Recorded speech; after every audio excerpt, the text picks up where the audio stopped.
شروع اللہ کے نام سے جو بڑا مہربان نہایت رحم کرنے والا ہے۔ مناقب علی میں علامہ ابن جوزی لکھتے ہیں کہ حضرت عمر فاروق جب خلافت کی مسند پر بیٹھے تو انہوں نے یہ بات کس وقت کہی تھی کہ میں اس مشکل وقت سے اللہ تعالیٰ کی پناہ چاہتا ہوں کہ جس کے حل کرنے کے لیے مولا علی شیر خدا میرے پاس موجود نہ ہوں۔ اس کے جواب میں علامہ صاحب خود ہی لکھتے ہیں کہ ایک دفعہ قیصر روم چند سوالات لکھ کر مسلمانوں کے خلیفہ حضرت عمر کے پاس بھیجے۔ سوالات ایسے تھے کہ جس کا جواب روم میں بھی کسی کے پاس موجود نہ تھا۔ ان سوالات کا مقصد مسلمانوں کو شرمندہ کرنا تھا کہ مسلمان اپنے دین سے متنفر ہو جائیں۔ چنانچہ مسجد نبوی میں عظیم صحابیوں کی محفل جمی تھی کہ قیصر روم کا قاصد آیا اور خط پڑھنا شروع کیا۔ خط کی تحریر کچھ یوں تھی کہ بادشاہ روم نے لکھا ہے کہ یہ خط ہے بادشاہ روم قیصر بنی الاسفر کا، وقت کے خلیفہ حضرت عمر کی طرف، کہ میں نے جو سوالات لکھے ہیں مجھے اس کے جوابات بتا دیجیے۔ وہ کون سی چیز ہے جس کو خدا نے تخلیق نہیں کیا؟ وہ کون سی چیز ہے جو خدا کے علم میں نہیں ہے؟ وہ کون سی چیز ہے جو اللہ تعالیٰ کے پاس نہیں ہے؟ وہ کون سی چیز ہے جس کے سب بال ہی بال ہیں؟ وہ کون سی چیز ہے جس کا صرف منہ ہی منہ ہے؟ وہ کون سی چیز ہے جس کے صرف پاؤں ہیں؟ وہ کون سی چیز ہے جس کی صرف آنکھیں ہی آنکھیں ہیں؟ وہ کون سا بندہ ہے جس کا خاندان نہیں ہے؟ وہ کون سی چیز ہے جو شکم مادر میں نہیں رہی؟ وہ کون سی بے جان چیز ہے جو سانس لیتی ہے؟ ناقوس کی آواز کا معنی کیا ہے؟ وہ کون سی چیز ہے جس نے ایک مرتبہ پرواز کیا؟ وہ کون سی چیز ہے جس پر صرف ایک بار سورج چمکا؟ کون سا درخت ہے جس کے سایہ کو تیز رفتار سوار 100 سال میں دوڑ کر بھی عبور نہیں کر سکتا؟ وہ کون سا درخت ہے جو دھوپ اور پانی کا محتاج نہیں؟ دنیا میں اس کی مثال کیا ہے؟ جنت کے برتن میں جن میں مختلف قسم کے کھانے ہوتے ہیں، جنتی لوگ ایک دوسرے سے ملتے ہیں، دنیا میں اس کی مثال کس طرح کی ہے؟ جنت کے سیب سے حوران برآمد ہوں گی لیکن اس میں ذرا برابر کمی واقع نہیں ہوتی، دنیا میں اس کی مثال کیا ہے؟ جنت کی چابیاں کیا ہیں؟ حضرت عمر نے خط پڑھتے ہی فرمایا اس کا جواب تو صرف برادران رسول باب العلم حضرت علی دے سکتے ہیں۔ چنانچہ خط ان کی طرف بڑھا دیا گیا۔ حضرت علی رضی اللہ تعالیٰ عنہ نے لکھا، بسم اللہ الرحمن الرحیم، اما بعد تیرا خط وصول ہوا جس میں اپنے رب اور اپنے پیارے پیغمبر حضرت محمد صلی اللہ علیہ وآلہ وسلم کی برکت سے آپ کو ان سوالات کے جوابات دے رہا ہوں۔ وہ چیز جو مخلوق نہیں ہے وہ خدا ہے کہ جس کو اللہ نے پیدا ہی نہیں کیا۔ وہ چیز جس کا اللہ تعالیٰ سے کوئی تعلق نہیں، وہ یہ بات ہے کہ اللہ کا فلاں بیٹا ہے، حالانکہ خدا واحد ہے۔ اس کی نہ کوئی اولاد ہے اور نہ ہی اس کے ساتھ کسی کو معبود ہے۔ اس کی نہ کوئی اولاد ہے اور نہ ہی اس کے ساتھ کوئی معبود ہے۔ وہ چیز جو اللہ تعالیٰ کے پاس نہیں ہے وہ ظلم ہے۔ اللہ تعالیٰ کا فرمان ہے کہ خدا اپنے بندوں پر کبھی ظلم نہیں کرتا۔ وہ چیز جو صرف بال ہی بال ہیں وہ ہوا ہے۔ وہ چیز جس کا صرف منہ ہی منہ ہے وہ آگ ہے۔ وہ چیز جس کا صرف پاؤں ہی پاؤں ہیں وہ پانی ہے۔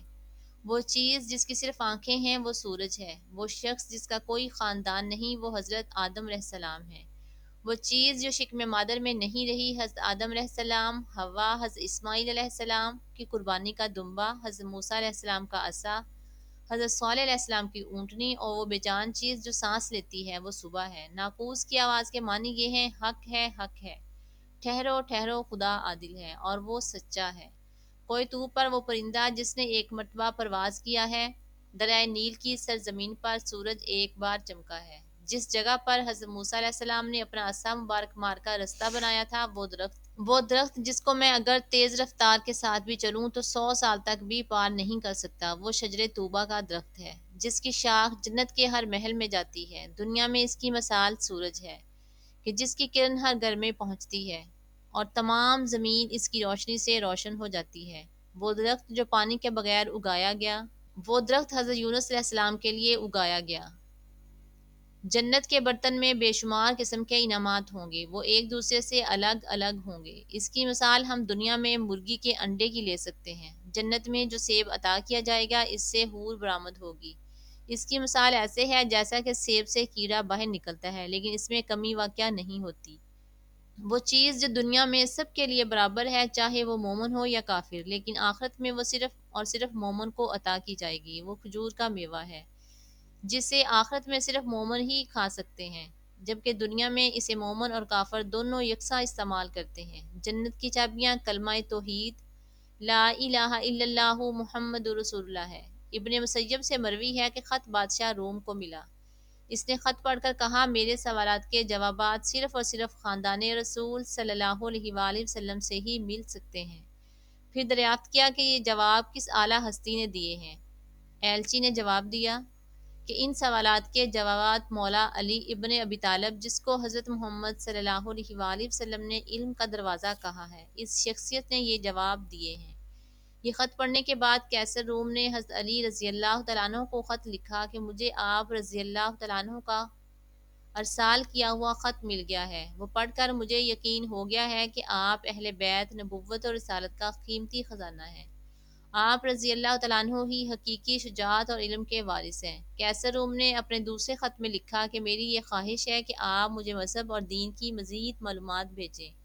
میں خاص طور پر روح کی وضاحت چاہتا ہوں، جس کا ذکر خدا تعالیٰ نے اپنی کتاب قرآن مجید میں کیا ہے۔ اے نبی، لوگ روح کے بارے میں تجھ سے پوچھتے ہیں، تو انہیں بتا دو کہ روح میرے پروردگار کا امر ہے۔